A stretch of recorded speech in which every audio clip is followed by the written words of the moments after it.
Friends, मैं आज आप लोगों के लिए स्क्वायर का जो भी फार्मूला है, जो भी ट्रिक है, मैं आप लोगों के लिए लेकर आया हूँ। ऐसा ट्रिक मैं आज आपको बताऊंगा कि आप 2 से 3 सेकंड के अंदर पूरा स्क्वायर निकाल लेंगे। आपके पास कोई डिजिट है, जैसे मान लेते हैं 47 है। अब इसको आप कैसे निकालेंगे? ना तो ये ऐसे है, ना तो ये इसमें लास्ट में 5 है, ना तो और कुछ है।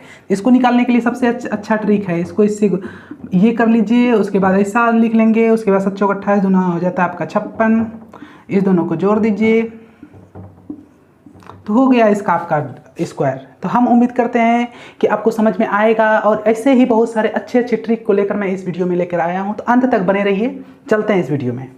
ये कुदरत आपको फ्री में कुछ भी नहीं देता है, मुफ्त में कुछ भी प्रदान नहीं करती है ये कुदरत, और सफलता जैसी बेशकीमती चीज़ें तो बिल्कुल ही नहीं। अतः अगर आपको कोई भी चीज़, अगर आपको सफलता का स्वाद चखना है तो उसके लिए आपको बहुत ही ज़्यादा कड़ी मेहनत करनी पड़ेगी। मेहनत का जो है कोई और विकल्प नहीं है, इसीलिए मेहनत करिए और हमारे YouTube चैनल के साथ बने रहिए। अगर ये वीडियो आपको अच्छा लगता है तो ज़रूर से ज़रूर चैनल को सब्सक्राइब कीजिए। तो आज हम लोग चलेंगे पढ़ने के लिए कि किसी भी कोई सा भी नंबर है उसका स्क्वायर हम कैसे निकाल सकते हैं। देखिए, आज मैं आपको वैसा ट्रिक बताऊंगा जिसके लास्ट में 5, जिसके लास्ट में 0, जिसके लास्ट में और कुछ नहीं, कोई सा भी डिजिट हो, 1 से 100 के बीच में कोई सा भी डिजिट हो, आप उसका स्क्वायर आसानी पूर्वक एक रूल से निकाल सकते हैं। दूसरा रूल मैं बताऊंगा ही नहीं। तो देखते हैं कि आज का क्या कह रहा है। देखिए, जैसे 12 का हमको निकालना है तो सबसे पहले इसका स्क्वायर आप निकाल लीजिए। 4 हुआ, 1 का स्क्वायर निकाल लीजिए। एक चीज़ आपको याद रखना, अगर 1 डिजिट आए तो इसके पहले 0 लगाते हैं। अगर जैसे 2 2 जब 4 आया तो इसके पहले 0, जैसे यहाँ पे आप देख सकते हैं 7 7 जब 49 आ रहा था तो 2 डिजिट, तो इसमें 0 लगाने की जरूरत नहीं थी। 2 2 जब 4 हुआ, और 1 का स्क्वायर कीजिएगा तो 1 होगा। अब आप देखेंगे कि इसको और इसको तीनों को मल्टीप्लाई करना है। 1 2 जा 2, 2 2 जा 4, और इसको बीच में एक नंबर इधर से छोड़ कर लिखना है। तो इस प्रकार से आप देखेंगे कि आपका आंसर जो आएगा 144 आएगा। ये मैं आपको समझाने के लिए कर रहा था, इसीलिए हमको थोड़ा सा समय लग गया। लेकिन अगर आप इस चैनल के साथ बने हुए हैं और अगर आप इस ट्रिक को समझ लेते हैं तो आपको कोई सा भी स्क्वायर बनाने में कोई भी देर नहीं लगेगी। ऐसा यूनिक ट्रिक आपको दूसरी जगह बिल्कुल देखने के लिए नहीं मिलेगा। देखिए, सेकेंड नंबर का अगर हम प्रैक्टिस करना चाहें तो कैसा होगा देख लेते हैं। 32 का स्क्वायर करके देख सकते हैं हम लोग। इसमें भी 2 2 जब 4 आ रहा है तो 0 यहाँ रहेगा, और 3 3 जा 9 आ रहा है, 3 2 जा 6 2 जा 12, 1 डिजिट छोड़ के इधर से लिखेंगे तो इस प्रकार से हमारा आ जाएगा 1024। इस प्रकार से 32 का स्क्वायर आप कीजिएगा तो 1024 आना ही आना है। हम उम्मीद करते हैं कि आपके समझ में आ रहा होगा। इसी प्रकार से नेक्स्ट नंबर क्वेश्चन देखते हैं कि और क्या है। नेक्स्ट नंबर क्वेश्चन देखते हैं हम लोगों का किस प्रकार हो सकता है। देखिए, अगर हम 56 का स्क्वायर करें तो कितना आएगा। 56 का स्क्वायर अगर करना है तो इसका सबसे पहले स्क्वायर आप कीजिएगा 36। तो इस पर 2 डिजिट आ रहा है तो इसको यहीं पर छोड़ेंगे। उसके बाद 5 5 जा 25, इसके बाद इसको मल्टीप्लाई करते हैं। 6 5 जा 30, 32 जा 60। अब सीधा जोड़ दीजिए। कैसा लगा ये ट्रिक आप हमको जरूर से जरूर कमेंट बॉक्स में बताइएगा। हम उम्मीद करते हैं कि बहुत ही अच्छा। अगर आपसे पूछा जाए कि किसी भी वर्ग की एक भुजा जो है वह 41 सेंटीमीटर की है, अब इसका क्षेत्रफल ज्ञात कीजिए। तो सारे स्टूडेंट 41 मल्टीप्लाई 41 करेंगे, लेकिन आप जो करेंगे बस इतना सा करेंगे। 1 1 0, 4 4 जा 16, उसके बाद 4 1 2 8, तो हो जाएगा आपका 1 8।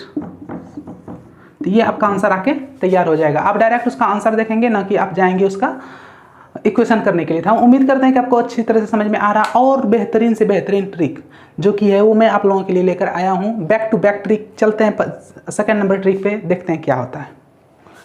अगर हमको 35 का स्क्वायर निकालना है तो आप क्या करेंगे। किसी भी डिजिट के लास्ट में अगर 5 रहे तो उसके लिए आपको सीधा करना है। 5 5 जा 25, और शुरू वाला जो डिजिट रहेगा उसमें 1 जोड़ दो। 1 जोड़ के उसमें मल्टीप्लाई कर दीजिए 3, तो 3 और 1 4, 4 3 जा 12। इस प्रकार से इसका ये आ जाएगा। हमको लगता है कि इससे आसान ट्रिक और कुछ हो ही नहीं सकता है। 25 का स्क्वायर कर लीजिए। 5 5 जा 25, 2 से 1 ज़्यादा 3 होता है, 3 2 जा 6 कर दीजिए। 95 का कर लीजिए स्क्वायर। 5 5 जा 25, 9 से 1 अत्यधिक होता है 10, 10 9 जा 90 होगा। उसके बाद 45 का स्क्वायर कर लीजिए, तो 5 5 जो 25 होगा, 5 4 जो 20 होगा। तो इस प्रकार से उम्मीद करते हैं कि आपके समझ में ये ट्रिक आ ही रहा होगा। ये बिल्कुल ही सिंपल ट्रिक है, और कहीं पर भी अगर आपको बोल दे कि 95 अगर आपको बोल दे कि किसी वर्ग की भुजा जो है वो 45 है और उसका क्षेत्रफल निकालने के लिए, तो आप सीधा 25 4 आप 5 4 या 20 करेंगे, इस प्रकार से आपका आंसर निकल के तैयार हो जाएगा। आप डायरेक्ट उसका आंसर देखेंगे, ना कि उसको सॉल्व करेंगे। हम उम्मीद करते हैं कि ये ट्रिक आपको पसंद आ रहा होगा। फिर एक नया ट्रिक मैं आप लोगों के लिए और एक बेस्ट ट्रिक लेकर आया हूँ। देखिए कि कौन सा ट्रिक है। अब हम आपको बताएंगे वो ट्रिक जो कि 50 से कम हो, मतलब अर्थात अगर 50 से कुछ नियरेस्ट में अगर जा रहा है वो, तो उसको हम कैसे निकालेंगे। जैसे 50 से देख लीजिए 47 जो है वो नियरेस्ट में है।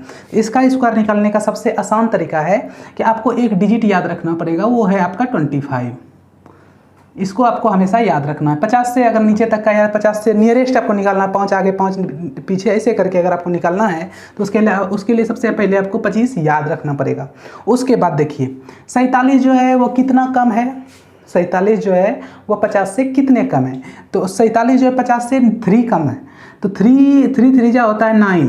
हम आपको पहले भी बता चुके हैं कि अगर 1 डिजिट आ रहा है तो उसके साथ आपको 0 लगाना है स्क्वायर में, तो वही मैंने यहाँ पर किया।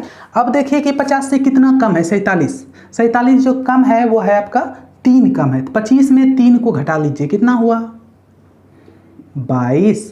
तो ये हो गया आपका आंसर।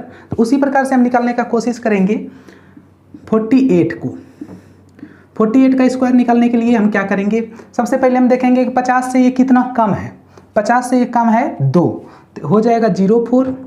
उसके बाद देखिए 25 से जो है सीधा आपको देखना 50 से 48 कितना कम है, 2 कम है। 25 में 2 घटा दीजिए, कितना होगा 23। तो इसका आंसर इस प्रकार से हो जाना चाहिए 2304। हम उम्मीद करते हैं कि आपके समझ में आ रहा होगा। इसी ट्रिक पर आधारित और एक आध दो क्वेश्चन बनाते हैं। देखेंगे 50 से अगर ज़्यादा हो तो उसके लिए क्या करेंगे। 50 से ज़्यादा रहे हमको, लेकिन 25 हमेशा याद रखना है। 50 से अगर ज़्यादा रहे तो देख लेना 50 से कितना ज़्यादा है, 5 ज़्यादा है, 5 5 जो 25। अब देखिए बचाइए कि 50 से जितना ज़्यादा है इसमें उतना ही ज़्यादा जोड़ लेंगे। 50 से ये 5 ज़्यादा है, 25 में 5 जोड़ लीजिए। ये आपका आंसर आपके सामने है। अब आप निकालिएगा 53 का। हम उम्मीद करते हैं कि हमसे पहले आप निकाल के तैयार हो जाएंगे। 3 3 जा 9 हुआ। उसके बाद आप देखेंगे कि 5 ये जो आपका 53 जो है वो 50 से कितना ज़्यादा है, 3 ज़्यादा है। 25 से 3 ज़्यादा कर दीजिए 2800।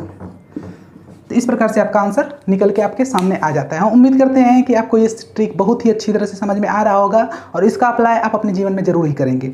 इसी प्रकार के एक स्पेशल ट्रिक मैं आप लोगों के लिए फिर से लेकर आ रहा हूँ, बैक टू बैक। कहीं जाइएगा नहीं, बिल्कुल देखिएगा। अगर किसी भी डिजिट को 11 से मल्टीप्लाई करना हो तो आप कैसे करेंगे, इसके लिए देखते हैं कि क्या करना है। मान लिया जाए 235 मल्टीप्लाई 11 है। इसके लिए आपको क्या करना है, फर्स्ट नंबर इसका ट्रिक है कि इसको सीधा फर्स्ट नंबर जो रहेगा उसको लिख दीजिए। इस दोनों को जोड़िए 3 + 5, फिर इस दोनों को जोड़िए 2 + 3, फिर इस दोनों को जोड़िए।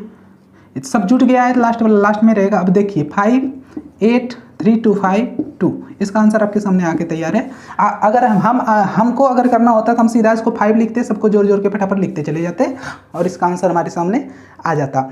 तो हम उम्मीद करते हैं कि आपको समझ में आ रहा होगा। इसी ट्रिक पर देखते हैं, और अगर ये इसमें और कुछ अलग प्रकार का डिजिट रहे तो उस समय क्या करेंगे, लेते हैं वैसा ही डिजिट। देखते हैं हम लोगों का कि पहला नंबर ये अगर इस प्रकार का रहेगा तो क्या करेंगे। फर्स्ट नंबर आपको बताया है कि ऐसे ही लिखना है। सेकंड नंबर 0 + 8, 0 + 8 आप लिख सकते हैं, नहीं तो आप डायरेक्ट भी कर सकते हैं। हम उम्मीद करते हैं कि अभी तक आप निकाल लिए होंगे। 5 + 0, 3 + 5, 8 + 3। अब यहाँ सोचने वाली बात है कि यहाँ जो है 1 ज़्यादा आ रहा है, तो उस जगह हम क्या करेंगे। सबसे पहले इसको जैसे है इसको जोड़ते जा रहे हैं। 5 0 5 3 8 8 3 11 आ रहा है तो 1 आएगा, यहाँ पे ये 9 आ जाएगा। तो ये आपका आंसर आपका सीधा आपके सामने है। इतना बड़ा मल्टीप्लिकेशन करने की कहीं कोई ज़रूरत नहीं है। अगर आप इस चैनल के साथ बने हुए हैं तो आपको बिल्कुल ही आसानी पूर्वक आप मैथ को सॉल्व कर सकते हैं। मैथ का सबसे बड़ा चीज़ होता है कैलकुलेशन। अगर आप कैलकुलेशन स्पीड से कर लेते हैं तो आप कोई सा भी मैथ सेकेंड में निकाल सकते हैं। और जब आप सेकेंड में बना लेंगे तो कंपटीशन तो आपके हाथ से कभी बाहर जा ही नहीं सकती है। तो हम उम्मीद करते हैं कि वीडियो आपको अच्छा लग रहा होगा। अगर अच्छा लग रहा है तो इस चैनल को सब्सक्राइब कीजिए, अपने दोस्तों तक इस वीडियो को शेयर कीजिए। इसी के साथ हंसते रहिए, मुस्कुराते रहिए, गुनगुनाते रहिए। अगले वीडियो में कुछ नया लेके आपके साथ फिर उपस्थित होते हैं। तब तक के लिए जय हिंद।